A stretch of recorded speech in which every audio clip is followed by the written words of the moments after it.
Hello there, this is Ramon, and today we're gonna go over the existing entries on the quantities and reports on our quantity tracking system. So we're gonna go quickly from our dashboard to our quantities. Here you can explore. Let me minimize this here. You can take more off the screen. Here you can review all previous entries already done on the job site, on the system. All the entries are shown here. If you have to look for anything, you can use your filters. If you're tracking quantities on more than one project, filter that project. I'll jump quickly here. Underpayments. It's my favorite of the filters. Say you want to see everything that is underpaid, you feel it's underpaid, hit yes, hit search, load it, and minimize this, and you will see all the underpayments where quantity performed times the percent expected is more than the quantity paid. It will be shown here. That way, if you want to see where the underpayments are, is a very quick way of seeing where those misses are. This is a great advantage because at the end of the month you can see, okay, why you don't even have to think it twice to see where your underpayments are. Once you enter all of your payments, you just hit filter and you will see where the underpayments are. Talking about underpayments, you can see entry ID here. So every entry has a unique ID. That ID helps when you are negotiating underpayments. That way, if you're negotiating and you want to call the owner or the agency that you're working for, you say, hey, on entry 1032, I have the backup that you require. Instead of trying explaining, oh, the one that we did on June 6th, on June 4th, you underpaid 20 on the PAL, remember up here 1. No, it's just 1032 right there. Alright, let's show all. Another of the good features you can find here is discrepancies. If you mark already discrepancies, you can just go over those and update them. You can also, if you're looking just entries for just a particular item, just filter it out.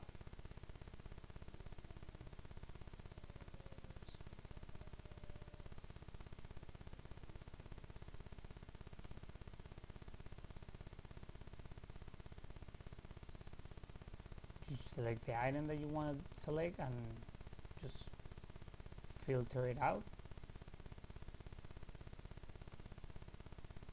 There you go. Boom, all the entries for that. You can different locations, cost codes, date of work, from and to, and date paid. That makes it very easy for you to go back to your previous entries. Reports. This is the best part. You have two types of reports right now available. You have a summary report. Basically, summary report takes all the entries for the same item and cost code and summarizes the entries within a date of range, a range date that you pre-select. You can print that report into a PDF, or the best part, you can just download it on Excel, and then you can play with it. If you want to do further analysis, hit it. Oops, doing wrong there. Let's try it again. There you go.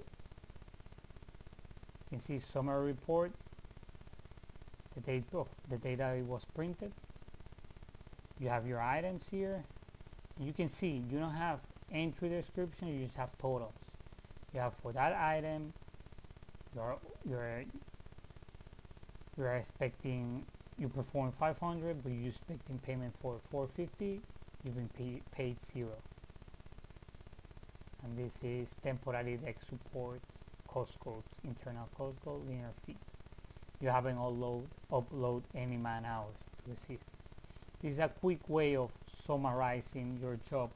You want to see what your totals are, where you are at the job site. Basically, you can take the quantity owed times the unit price in another column and see how much your total revenue should be for this. Let's do it really quick.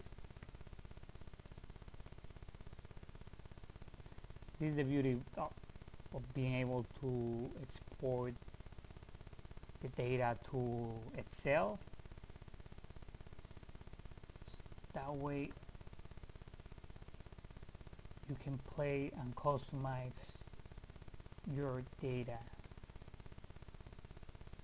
Basically here, with some, you're expecting $45 million for the entirety of the job. And you can basically just do how much is being paid. And this is also good to double check if all your data is in. Let's say you have a report from the owner and they show they pay you $1,000, and you come here, you just see $900. That means there's data missing in the system. Boom, you're super underpaid, $45,500,000. Of course, these are an example, because that would have been the case, you will go bankrupt. Another of the reports is the quantity report. Again, here you have date from and to, and this basically is a printout of all your entries on the system. You download it, it's pre-formatted, you can print it out to PDF. Quantity report, you see it's already with dated and time of printout, 9:16 p.m. of June 4th. I don't know what is doing that the first time. I guess if we click it twice, it just works fine. Here you have more ability of playing with your data. You have your entry IDs, who did the job, subcontractor. Let's start from the other side.